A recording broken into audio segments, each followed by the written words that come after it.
who then passed it on to William Ford Sr., who then passed it on to William Ford Jr., who then gave it to me, William Ford III. So I've been taking this pot around the country for the past 20 years, since 2000, 2001, to represent, listen, the prayer bowls in heaven. They use that pot as an acoustic means to keep their prayers from being heard, but literally there's a golden bowl in heaven that catches our prayers. Revelation 5:8 says that. So I believe there's a prayer bowl over every family. There's a prayer bowl over every city. There's a prayer bowl over our nation. God's looking for a new generation to resource the prayer bowls once again. And so it was a group of not just Black Christian slaves, but also white Christian abolitionists back then who knew that if any person was a slave, was a Christian, that other person was their brother. Those white abolitionists had their houses burned. They were shot. They were lynched, just like those Black slaves, because they chose to suffer with the people of God rather than compromise in wicked slavery. And so it was the prayers of that godly remnant of people that prayed into being the first and the second Great Awakening. Had it not been for those revivals, slavery would have never ended. And so it was a Supreme Court law back then called Dred Scott, which said that slaves had no rights in the courtroom, but because God sent revival, that law got broken in the hearts of people so powerfully that people in the North were willing to fight for people in the South that did not look like them.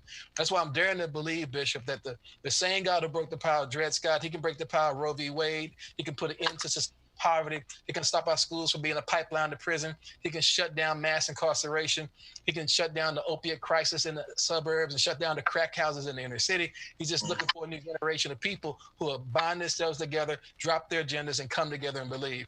So around 2003, I had a dream about Dr. King where God dealt with me about unforgiveness issues with the white community and the police. And that led me to a prayer meeting at the Lincoln Memorial, MLK Celebration Day. Little did I know there was a white guy who had a dream that led him to the event. He had a dream about the guy with the event. He didn't know who he was and found out the man existed. So he came to that event. We became friends. We've been friends for 16 years now. Well, fast forward. About 5-6 years ago, that white friend of mine found out that the Civil War ended in his family's front yard. Wow. So we thought, wow, what a cool coincidence. I have this kettle pot where slaves prayed for freedom. You have this house where General Lee fought his last battle. We thought, man, what a cool coincidence. But Bishop, we stumbled on more research, and we learned that it was his family who owned my family where that kettle pot came from. Yeah. And we met at the Lincoln Memorial, both led by dreams, to the place where Dr. King said in his I Have a Dream speech, I have a dream that one day the sons of former slaves and the sons of former slave owners will be able to sit together at the table of brotherhood. So we wrote a book about it all called The Dream King, how the dream of Martin Luther King is being fulfilled to heal racism in America. We traveled across the country, holding prayer meetings and meeting with leaders all across the country to try to heal the racial divide in our nation. So that's a little bit about me and the mandate that God has on my life right now. What an amazing story. Oh, thank you, sir. Thank you. A great story. Yes. Especially the way God brought everything full circle. Yes, and sir. The relationship that you forged with the family, the former owners, slave owners of your family, that's just incredible. And how God brought you guys together. And when you came together, how long were you working together before you realized what you had in common? 10 years. 10 years of friendship, real good friends. We were the guys, we kind of had those, you ever had those guys in ministry, you have the same kind of sense of humor or whatever, and you have the same passion for different aspects of the Word of God. That would explain us. And Matt and I were the guys who were sitting in the back of the prayer meetings laughing at that guy who was blowing the shofar when he shouldn't be blowing the shofar in the prayer meeting. That was us. We're the guys laughing at the ladies or the guy who's playing the tambourine in the middle of the recording. That was us. So we kind of had this same kind of sense of humor and the same kind of passion, for revival and healing the racial divide, seeing the culture of life. We were very close friends for 10 years, walked each other through ups and downs of life. And crazy similarities even with that. Both of our daughters are born, our firstborn daughters are born on the same day. Our mothers both died on the same day. I mean, it's this crazy, just connection. Both have 4 children. So it's that God had us all these similarities about us. And little did we know the rest of the story, as Paul Harvey would say. Wow, amazing. I know Pastor Josh has some notes and some questions I want to get in there. And Yes, thank you, Bishop. Just considering, this journey that you've been on, Yes. which is just amazing. This story, and then in light of now, what's going on in our country today, just share, and it kind of going along with that article you wrote back in like 2015, right, regarding current race crisis, how to get here and how do we fix it. So just expound a little bit more on that.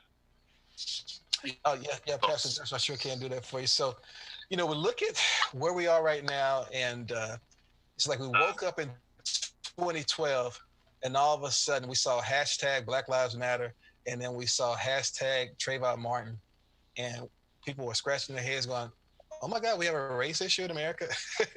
And it's like this suddenly came out of nowhere. Where I would submit to you that I believe what has happened in our nation with the current race crisis that is going on, and not this is not to negate anything regarding the systemic racism that we saw from slavery to to Jim Crow, to the redlining, to the FHA housing underwriting guidelines that said that make sure that black people don't have any houses next to white people because the property values will go down. Not to negate what happened too with the GI Bill, where 1 million African American 1 million African American GIs did not get to partake of that. Less than 0.5% of them got to partake in the GI Bill. So, and so when that happens, of course, you can't transfer wealth down. So you have that time period, and a lot of people will say, "Well, that's the past, and we moved on from there." I will submit to you that the other thing that was going on during that time period that we failed to talk about is the pink elephant in the room when you talk about the race issue, and it's the eugenics movement. Mm. Eugenics. What is eugenics? Eugenics is just a sophisticated name for racism. Just a sophisticated name for racism. The person who's a eugenist, they believe that the food supplies grow arithmetically, and they believe that populations grow geometrically. In other words, they believe at some point the people who they think deserve to be here, uh, the food supplies and all the other things are going to be taken away from them. So you hear the word "you" like in the word eugenic, the EU means good in the Greek. And so they're talking about people with good genes. And so by default, that means that for them, they think that there are people who are dysgenic, who have bad genes. So what the eugenicists believed was that certain things were inherent in people's bloodline, for not just the color of your skin and not just the color of your eyes. For example, the eugenics movement actually believed that poverty was inherent in people's genes. In other words, just as your eyes could be brown, you can pass on brown eyes to the next generation. You can pass on your poverty that is inherent in you, intrinsic in you, and it's going to be passed down to succeeding generations. So they had this warped way of thinking, this certain class of people during that time period, this warped way of thinking about people to the place to where they felt like black people, any person who was born with any malady, born with mental retardation or anything like that, they clumped all those people together. So when they use the terms imbeciles, misfits, and morons, they weren't just talking about people who should be, or as they were back in the time, institutionalized. They're also talking about a class of people and a race of people, in particular, ethnic minorities, African Americans, even Jews, and also through Christians in there as well. There was a very elitist movement. And let me give you an example how hideous this movement was. So, to get to that point, I want to start off first by talking about something that happened current day that's connected to something that happened back during the time that this movement was at its strongest.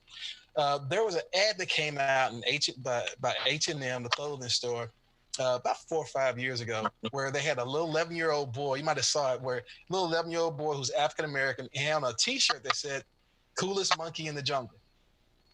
Right, which is like, why would you say that about a little boy? And then you think, okay, well, I'll give him a pass.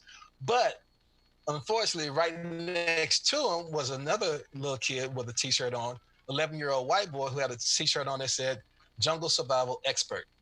Right. So people were outraged by this.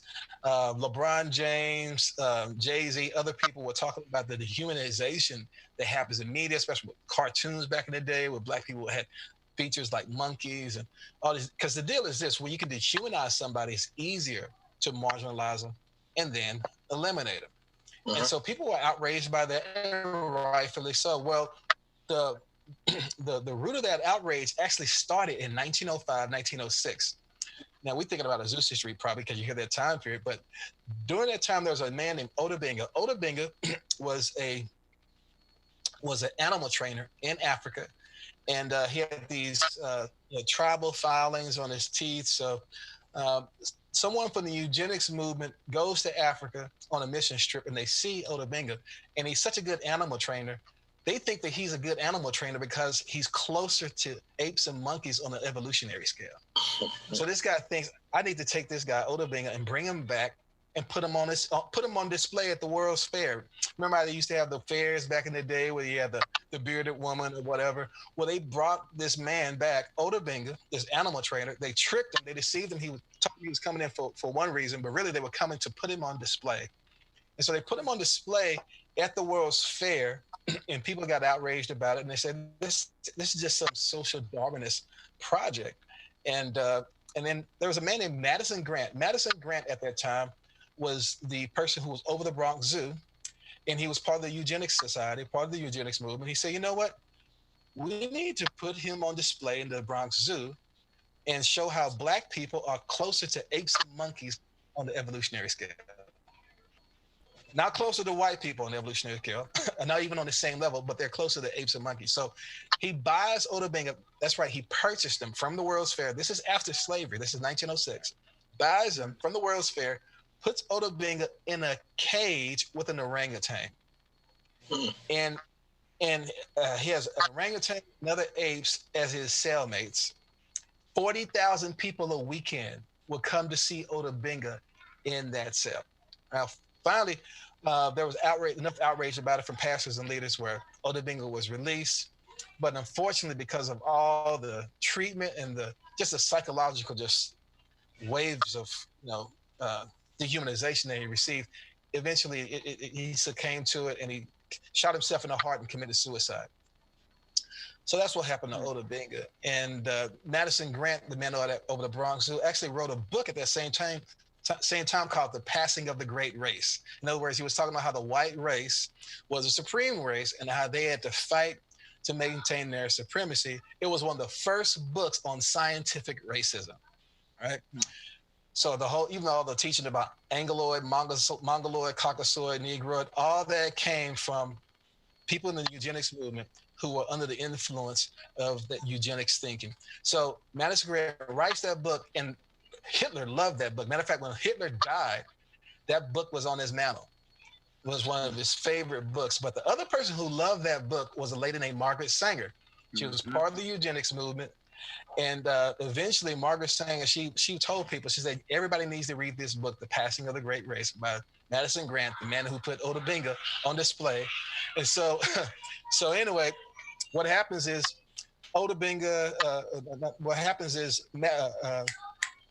Margaret Sanger eventually changes the name of her organization from the Birth Control Review, and she changes it to the name Planned Parenthood.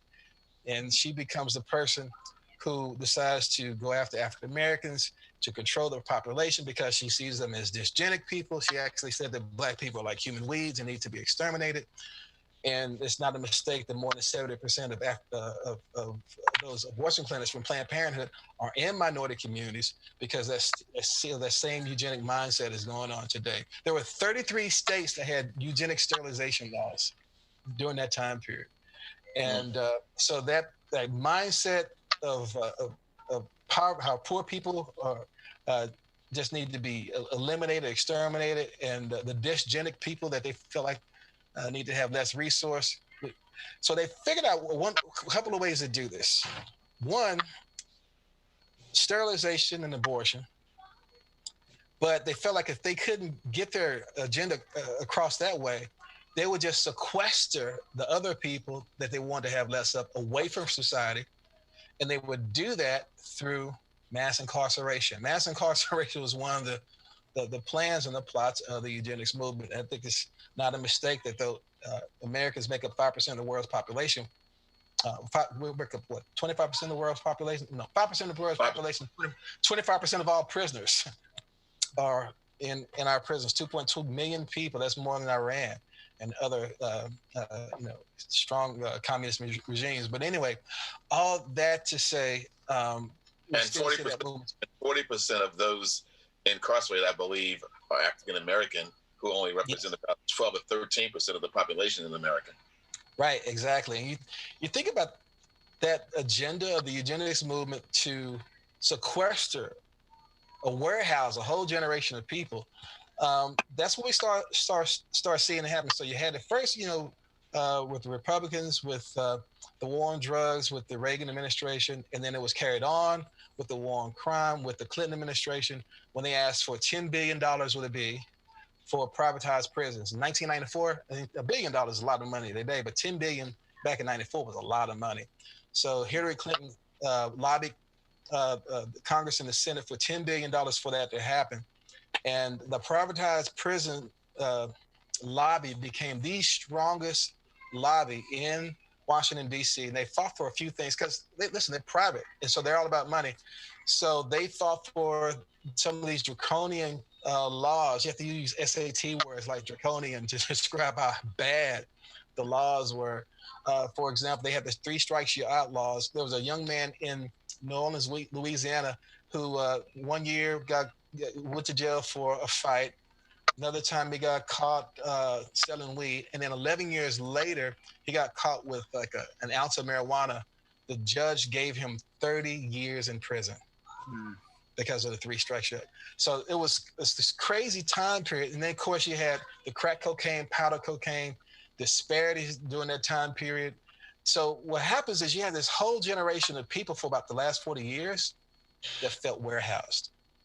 For every one of those young people that were in prison, they had family members connected to their narrative. They had family members connected to their pain, their storyline. So even if you weren't in prison, you were touched by it. I have family members that were part of it, right? And swept up in it.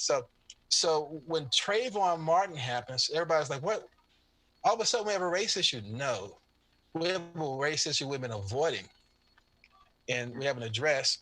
And it goes back, honestly, to the dignity of the child in the womb with the eugenics movement, because the deal is this: when the child in the womb, or when the people that we cannot see can become optional, it's inevitable that some of the other people that we can see can be marginalized and even eliminated and dehumanized, as we saw with George Floyd. And I believe these things are way more interconnected than people like to realize. Will, why do you think now, compared to Trayvon Martin, that period, it seems like to me, from what I'm witnessing, that people cannot no longer ignore or put their head in the sand and just believe it's not really going on? It seems like more and more people are talking than ever before. Why now? What do you think is the now time? Well, I think there's 2 things going on. I think you got riots, and I think you have revival. I think you have those things going on at the same time. If you look at the Azusa Street revival, April the 9th, 1906, we all love to talk about that day. That's the day there at the house on Bonnie Bray Street where Spirit of God falls and tongues gets released, and this outbreak happens at Azusa Street. Well, 2 days later, April the 11th, 1906, in Atlanta, Georgia, a black man gets killed and riots break out in Atlanta. You had the Great San Francisco earthquake, which brought about the Great San Francisco fires. In other words, you had chaos, you had riots, you had revival, all running at the same time. I would submit to you, I believe that we're actually coming to that kind of an apex right now. And we're seeing, the riots, we're seeing, the unrest, but I believe at the same time, there's a rude awakening, but there's also similarly a great awakening that is taking place at the same time. And so I think for the church, we need to recognize what's going on. Yes, with the pulse, with the culture. Yes, there are other clandestine folks behind the scenes pushing buttons here and there, billionaires who are paying rioters and all that kind of thing. That's not conspiracy theory stuff. That's stuff that people know. We've seen and all that kind of thing. There's more to the Black Lives Matter organization, and you go to the website. There are a lot of things that are not biblical in terms of what we would like to stand by and support. Do Black Lives Matter? Yes, they do. But the agenda that's on that website, especially with some of the Marxist stuff, and Karl Marx himself was a racist, used the N-word often, and said that religion is the opiate of the masses. So for the believers, we have to know how to navigate through this stuff and know how to let's not think as well we're trying to offend one or the other. We just got to know and understand what kingdom we represent and know whose side we are on. It's like with Joshua when he sees the captain of the Lord of hosts there on the battlefield. He said, whose side are you on? He said, neither, right? That's kind of has to be our posture right now. When you look at a football game, everybody looks and they see what they think are two teams are the only ones who are on the field who are part of the game. They see the offense, they see the defense, and they see the different, shades of colors. But really, there's more than two teams on the field. There are three teams. The other team that's out there are the referees, and they are the ones who are making sure that everybody plays the game by the rules. In other words, they're the ones throwing the flags when they need to. But the first time that referee chooses not to throw a flag, all of a sudden he's chosen a side. And so our job is not to choose sides by holding our flags. Our job is to call things out when we need to call them out. Our job is to, announce when the team doesn't score in the right goal in the right way. In other words, I think we need to be connected to the meta narrative and not just focus on the rise, not even just focus on the revival. We need to see it all from God's perspective and find the place where he has us connect to it locally and think globally. That makes sense? Absolutely. Absolutely. Amen. Yeah, I was declaring this year 2020, and many other prophetic people have done so, as the year of clear vision. And in order to have clear vision, we got to have a clearer heart. And so I think with COVID-19, with the race issues that have come to the surface once again, it has been to deal with the heart of this nation. And I think that's what God is doing. And that's where we need to keep our focus on, is how is he dealing with our hearts individually, by causing this pandemic, having us to be at home, dealing with our families, dealing with these things, getting the church right. Judgment begins in the house of God. So it's been a hard time. And just elaborate more on that, if you can, regarding what do you think God's doing to the heart of this nation? Well, and give us some. Yeah. So most definitely. So for me, at the beginning of the year, I was one of those people. At first, I was hearing everybody say 2020 is going to be the best year ever. That's what I was hearing at the end of 2019. And I went to preach for a friend of mine's church right there at the beginning of the year in January. Church was going through a rough time, and I changed my message. You get those times where God makes you chunk your notes and you preach something else. And so I started preaching about the threshing floor. And in the middle of my message, I said, you know what, this church, you're on the threshing floor, but this year, the nations of the earth will be on the threshing floor. And it's one of those moments where you stop and you go, dude, did you just say that? Like, you look outside yourself, you're like, dude, did you just say that? That's what I felt like. And sure enough, the shaking happens. COVID hits America, hits the globe. And we go into this time of, being shut down. And, the church services are being shut from thousands down to hundreds, down to tens, down to none. And we go through that. And the Lord reminded me, William, look at David's last time that he was on the threshing floor. Look at that time. So I look it up. Of course, the last time David was on the threshing floor was on the threshing floor. And it was the time when David took a census. And the Lord had me look at that, and he said, it's not that a census, this is a census year for you in America right now. It's not that a census has brought on the coronavirus, but I want you to learn from David and read this story. So I read this story. Of course, David, he takes a census because he had trusted in his own ability to draw a crowd. He had trusted in his ability to garner a following. And he put his trust and his strength in that. So it opens the door to this plague hitting the nation. And so David has to humble himself as a king and go to on his threshing floor where the angel of the Lord is there with a sword suspended. And he has to go there as a priest, and as a priest, he would probably have to take a censer, which represents the incense and the prayers of the people. So he goes there to atone for his sin and pray for the nation with a censer. And so I saw that, and the Lord said, David had to shift, and he had to humble himself and go from the census to the censer. Mm. His ministry was built off of prayer, fasting, and intimacy with me in the place of using the censer. And then the Lord said this to me, Joshua. He said, William, for the past 3 months, you've been focusing on your own census of how many Facebook likes you get, how many of the Facebook hearts you're getting, what you're getting on, how many reposts you're getting on Instagram and everything else. And all of a sudden you have shifted and you're focusing on how you can draw a crowd instead of follow by cloud. Mm-hmm. And the Lord said, it's time for you to shift and go from the census to the censer again, and go back to building your ministry on prayer, fasting, and intimacy. I was like, oh God, well, you want me to get off of social media? He said, no, stay on social media, but I want you to be in it and not of it. He said this because the threshing floor is not only the place where things get separated, sin is separated, but the threshing floor is also the place where the harvest comes. There is coming a harvest of souls that we won't be able to count. But if we're focusing on numbers now, we won't be concerned about people later. And so there's this massive harvest of souls that's about to come in. God, if we're focusing on numbers now, we won't be concerned about people later. In other words, we need to get to a place in our hearts to where we're willing to leave the 99 and go after the one. And for people who have that heart, those are the people that God is going to trust with the harvest. Those are the ministries God is going to trust with the harvest. Those who are leaving the one to go after the 99,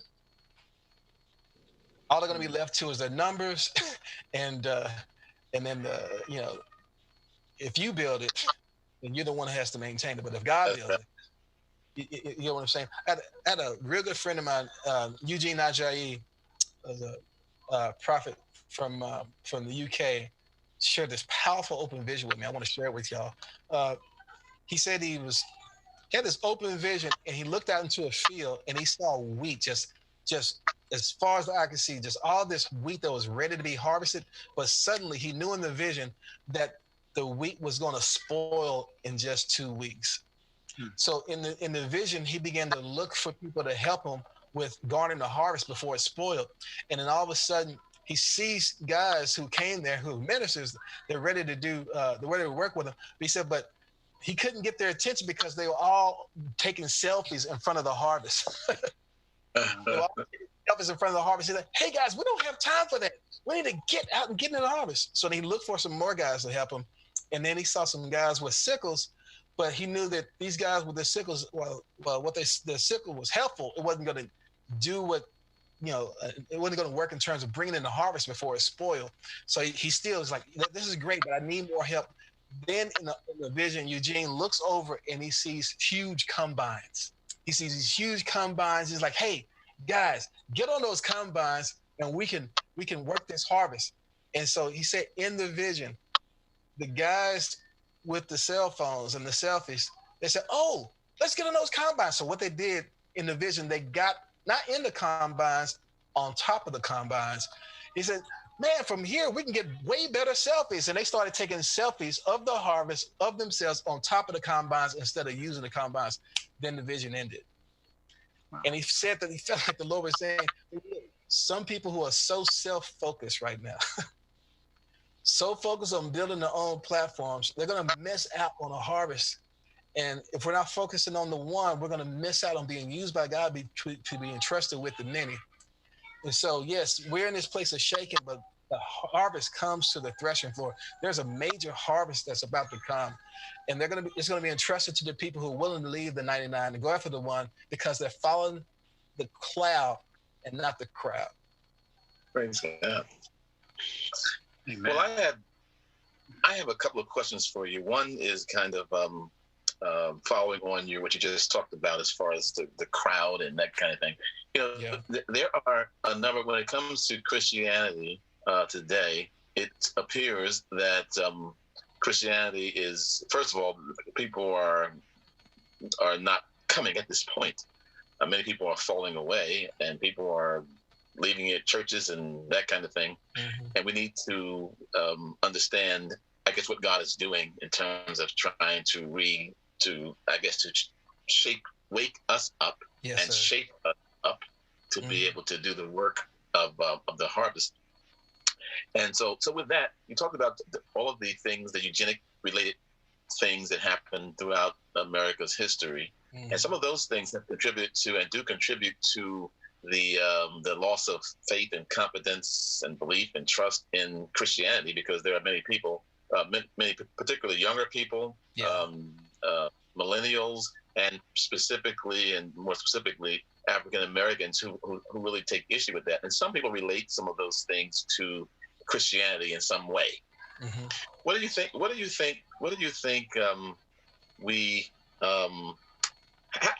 we address that? The ethnic divide, the cultural divide, our different prisms, the different ways we perceive the faith. Let me just say this one last thing. So when I view culture is a very, very, it's a God thing, right? And I think that because our culture, because Christianity is perceived by some to be a kind of a culture of a European or Eurocentric culture. And I think that here's how I view Christianity, view the faith. I think that I heard this description given was beautiful. We're all watching this story unfold on a stage, but we're all watching the same story, but we all see it from different perspectives. But it's the same story. Yes. And so we have different cultural interpretations of the story because of our different perspective. But it's the same story. How do we bring the gospel, make it more relevant culturally to people who are losing faith because of cultural or ethnic differences? It kind of goes back to Paul and being all things to all men in order to win some. And there are ways that when we tell the gospel story, there's something about the power of story that I think that the church has to get back to. Whether we like it or not, we're in a time and an era where people are not about the biblical absolutes. We want them to be, but that's not the baseline for society right now. And you're a student of culture like I am. I can tell from how you're talking. We've gone through the fundamentalism period. We've gone through the modern period, and now we're postmodern. And in postmodern era, it's all about trial and error. And the reason why is because people, it's about trial and error because people don't have any absolutes. So their description or their reasoning for sin and everything is always about the story. It's like you hear about Caitlyn Jenner or Bruce Jenner. It's like somebody starts to talk about it and give some biblical absolutes about it. It's like, yeah, but do you understand his story? They come with this whole thing, a story. I used to get very frustrated with that. But then talking about this with a friend of mine, and we began to see how this whole generation is still aching for absolutes. And I say that because you look at all the things that are quote unquote in now, like the Edison lights everywhere, the backdrop for everything, the aesthetics for everything, architecturally, it's all hardwood floors. It's everything stripped down. Back past the drywall, you see the wall of everything. In other words, if it's old, it's in, right? Beards, right? The longer the better. Skinny suits, skinny ties, all that stuff is still in. We have this one area up here in Texas, Dallas, Texas area called McKinney, but we have this place called Old Town McKinney. And in Old Town McKinney, this one particular area is preserved. It looks like something from the 1940s. And that's where all the millennials with money, that's where they live because they want to live in this Old Town little area. And what I'm getting at is this. People want this stuff because they're aching for something that has lasted. They're aching for something that hasn't changed. They're aching for absolutes, and they don't even realize it. So our job, I believe, right now is to tell the gospel, and like Jesus did with the power story, and then drill down to our biblical absolute. And I think that's one thing that has to kind of shift in our approach. And I was talking about this with a friend of mine. I was like, man, I'm so frustrated with all this generation, no absolutes and the story and all that. He said, yeah. He said, but Will, the deal is this: we have way better stories. Dude, we have way better stories that are redemptive, that are powerful. And so that's one of the ways that I'm trying to change the way, at least how I minister and how I connect with people. I'm trying to connect with them in those ways, and also too trying to find common baselines with people, find common ground that we can agree on, and then from that place of common ground, drill down to to the biblical absolute. So I think that's going to help us, especially our evangelists and our approach and our messaging to the masses. That's what's going to help. And also too, going back to good old fashioned discipling, we need equippers. We need pastors who are equipping people for every facet of life, and not just Sunday morning, not just Wednesday night, but equipping people to be good fathers, good workers, good laborers, good husbands. That makes sense. So, and I think that's what this generation is actually looking for. They asked a group of millennials why they go to church, and they asked a group of baby boomers why they went to church. It was a Barna report about 5-6 years ago. And so they asked the baby boomers, why do you go to church? And they said, well, I'll go to church because I love my pastors, this, that, and the other. The reason why I go to church is because I love the programs that they have for my kids, or whatever. They asked millennials, why do you go to church? They said, to encounter God. Mm. They asked the baby boomers, what helped you grow in your spiritual walk? And they said, oh, this book by this one pastor, or this teaching series. They asked millennials, what helped you grow in your spiritual walk? And they all said prayer. Mm-hmm. And for the millennials, when they asked them why, if they were in a church and they were there for a significant period of time, they asked them, why do you go to your church? They said, oh, the reason why I go to my church is because it helps me understand how the Bible relates to my career. So we have a generation of people who are looking for vocational discipleship. We'll have a generation now who want raw God. They want the presence, and they want to do the spiritual disciplines of prayer and fasting, and they're looking for pastors and leaders who will lead them into that area. And so I think we've been so accustomed to trying to make everything big and everything whatever for the baby boomers, because they like everything big, they like everything. They're like big names or whatever. They were the 60s radicals, but the truth of the matter is anything big, they legitimized it. But the millennials and those under them, they see something big and they go, what'd you do to become that big? They don't trust big institutions. Yeah. And so that's where we're at. So it's about being relational, being authentic, and churches, getting away from being program centered and being felt needs centered to being places that house the presence. Praise God. One other question that's related to something you were talking about earlier.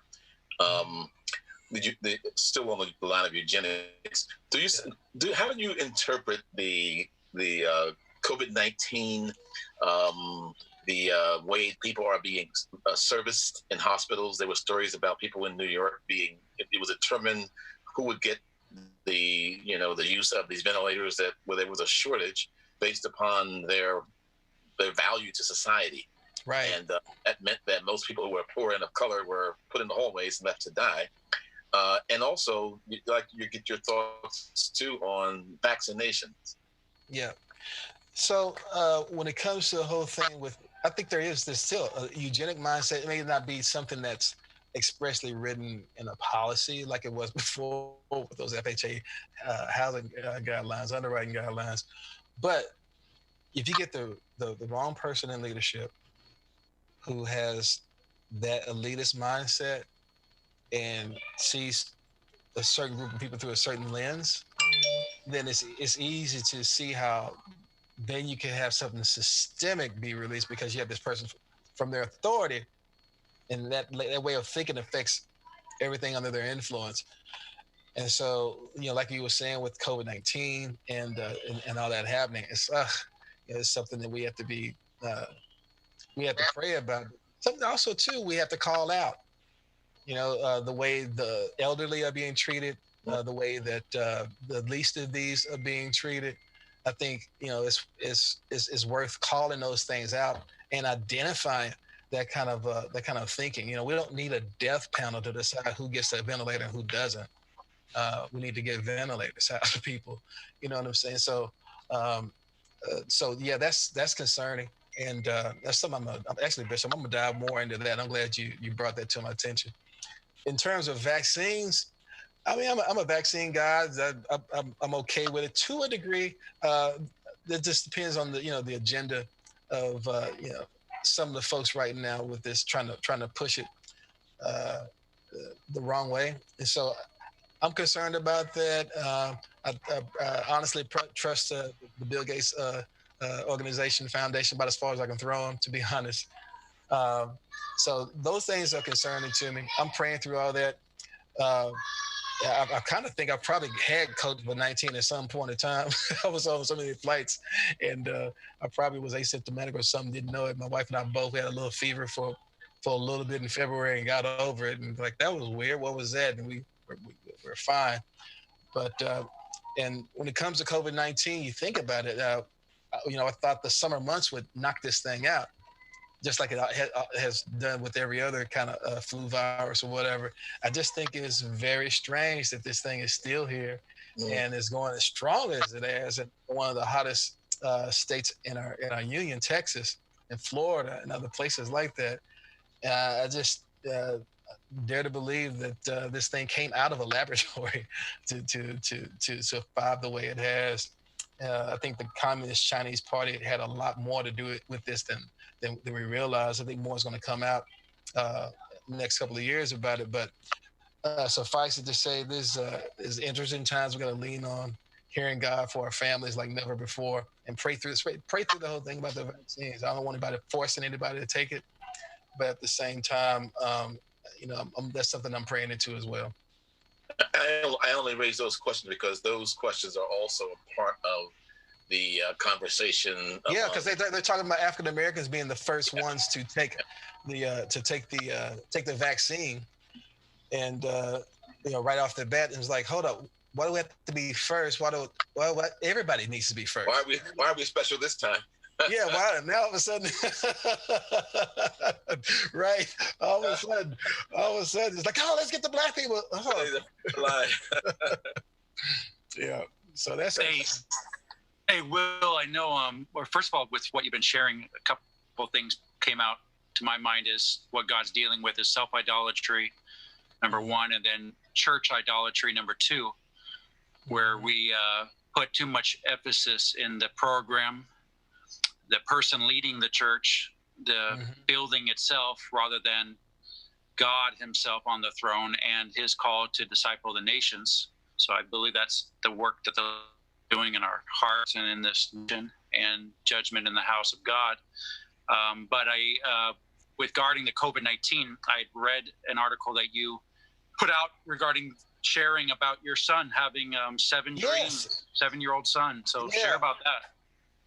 I tell you what, and that's one of those kind of accidental things. I tell you, I shared with a group of people that I'm accountable to in the prophetic movement about a dream that my son had regarding the COVID-19 ending April 30th.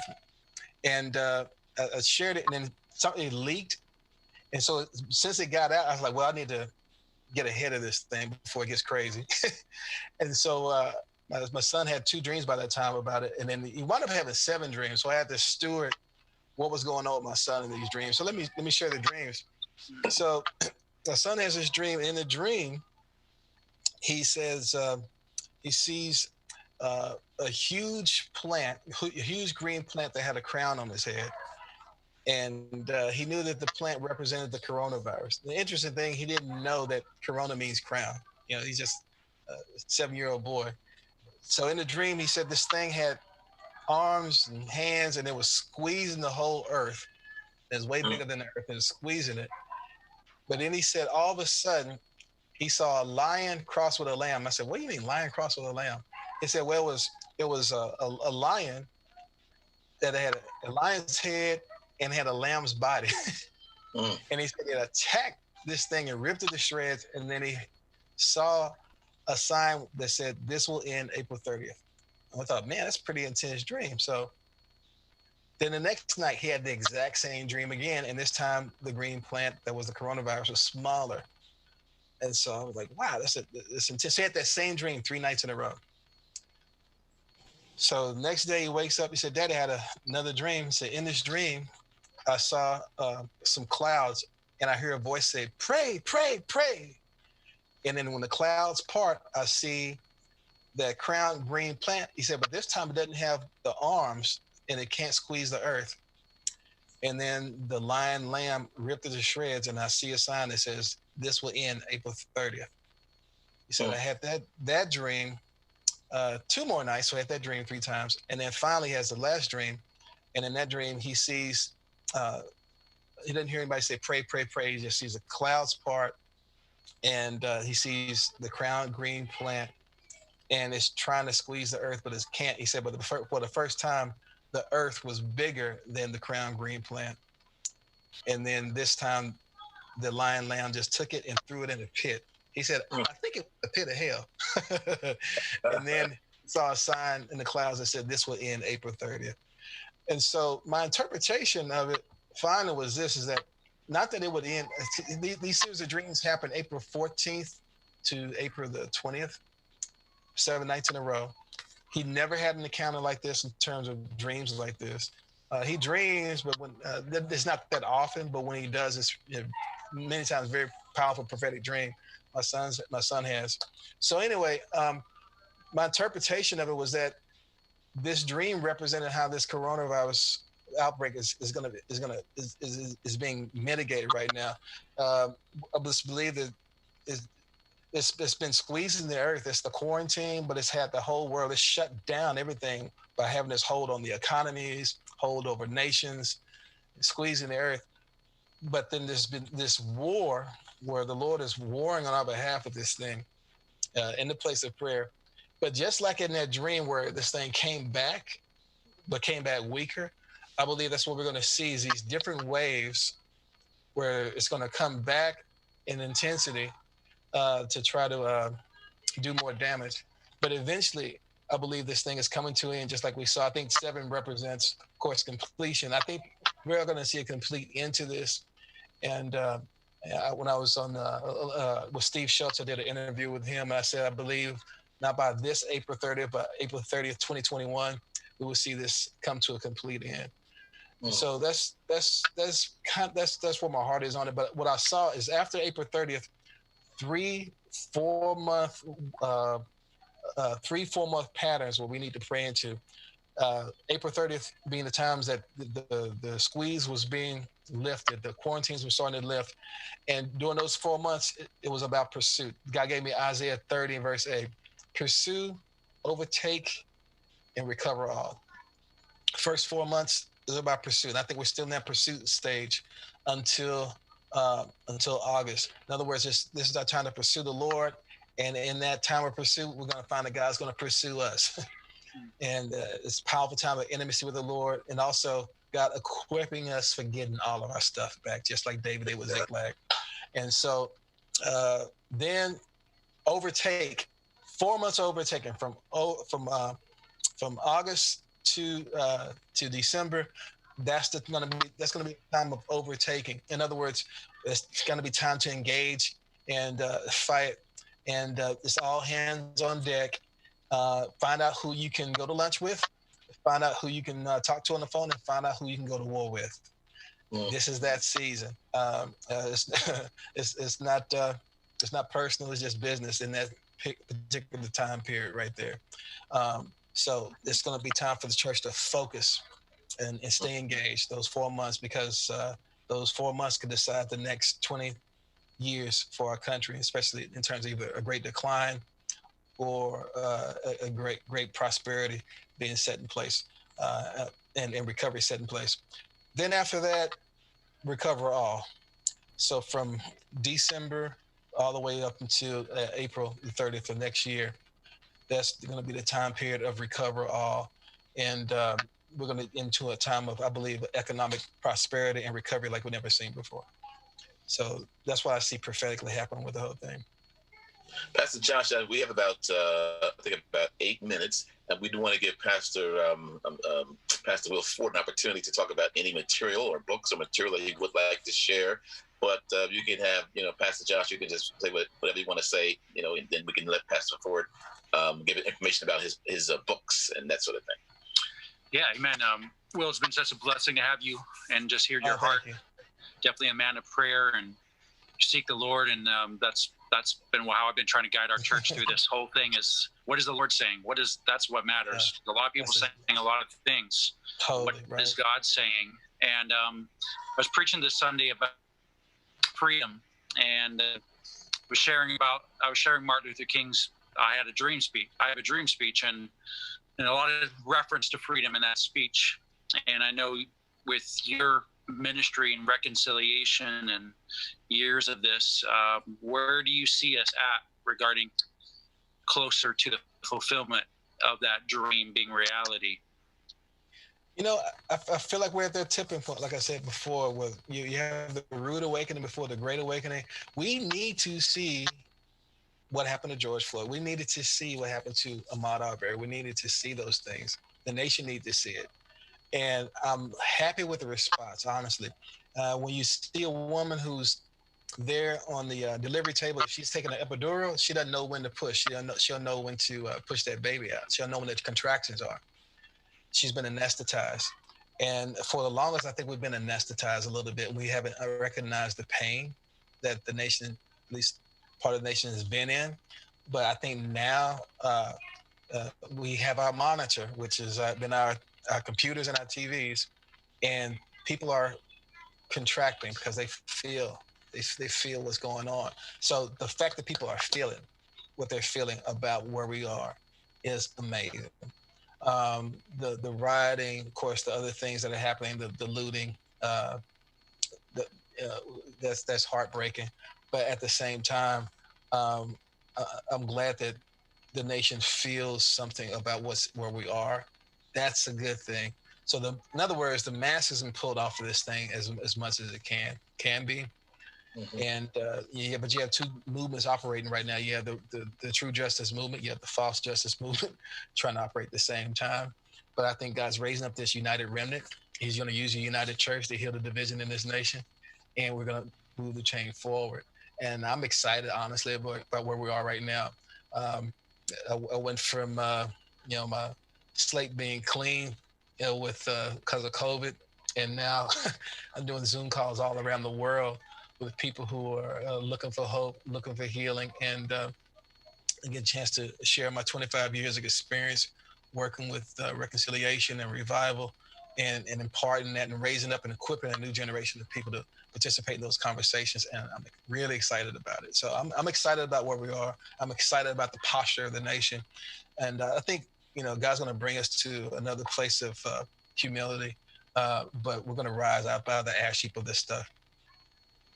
Our guest today has been Will Ford. We get a chance to give that information throughout the program, but I wanted to mention Will Ford. He is an author, a pastor, a scholar, an evangelist, a prophet. And do you have any material you want to share, Will? Yeah, this is the book that my friend and I wrote called The Dream King, how the dream of Martin Luther King is being fulfilled to heal racism in America. You can get it on our website dreamstreamcompany.com, or just anywhere where books are sold right now. And so got that going on, and it's an exciting time. I just want to thank you. Thank you so much for inviting me to be a part of the conversation with you and Pastor Joshua. And I look forward to coming on another time. If you guys invite me, I'd love to come on again. Absolutely. You must come back again. And I'm happy that, God has, whatever the Lord has done, all that he's allowed to happen, has allowed our paths to cross. And I'm so happy about that. And I'm looking forward to spending some more time with you down the road to continue the conversation. But appreciate you so much. Oh, thank you so much, Bishop. I appreciate you. Thank you, Joshua, and honored to be with y'all today. Been a blessing. Thank you. Yes, sir. All right, Pastor Will Ford. Don't forget to go to his website. What's your website, sir? Go to dreamstreamcompany.com. Dreamstreamcompany.com. Go and check him out, and he has a lot of great material, and you'll blessed by it. Thank you, sir. Appreciate you so much. Yes, sir. WEHA Radio, those of you on WEHA, our radio guests, thank you for being here. We're certainly excited and appreciate this opportunity, and thank God for that station being there to help us to continue to get this message out, and for all of the ministries that go forth and community service programming and all of that. We're thankful to God for Deacon Hawks and Sister Elaine Hawks, who are leading that charge, and we're excited about it. So thank you for being there, for tuning in. We'll be back on next week, same time. Pastor Josh Kennedy is my co-host. Josh, man, that was a great guest. Pastor Josh, are you there? Yeah, it was a real blessing, definitely. Oh, do you hear me? I hear you now. Hello? Yes. Oh, okay. Yes. Yeah, just such a heart of God. That man carries the heart of God. Just a real passionate pursuer of God who prays and seeks the Lord. So it was great, refreshing to hear a voice like that in such a time like this. So real good. Who's our guest next week? Our guest next week. Now, why would you ask me a trick question like that? Pastor Kyle, Green Tree Church, right? Huber, yes, Pastor Kyle Huber from Green Tree Church in Egg Harbor Township is our guest next week, and I can't wait to have him on. Man, I tell you, this whole ordeal between COVID-19 and the civil unrest and whatever, all those things have happened, they really have, God has done something in the body of Christ, and it's just been exciting, and bringing us together with some great people, and I'm thankful for that. Yeah, I saw your the next guest the week after in the grocery store last night, Acme. He was telling me how excited he is for coming on the radio in 2 weeks. Pastor Melton? That's Pastor Gary Melton. Pastor Melton saw him in the grocery store last night. Yeah. Another great guest, he'll be here as well. It was exciting. And listen, and then I've got some local young pastors that I've invited on. We'll talk about some of that next month, and we've got some more guests. So I want you all who are tuned in to continue to stay tuned in. We've got some great guests be coming on, great conversations about where we're going, where God has us right now, and where we believe God is taking us, and hearing from leaders in the body of Christ and giving direction to the people of God and giving the word of faith and hope. Our message is a message of hope. We know that there is an answer, so we're not stuck in this. Right, we are absolutely seeing God's way through it. We want to happy to share that with the people of God through these airways. Thank you for being there, and we're back on next week again. Don't forget 88.7 WEHA. It's more than music. It's ministry.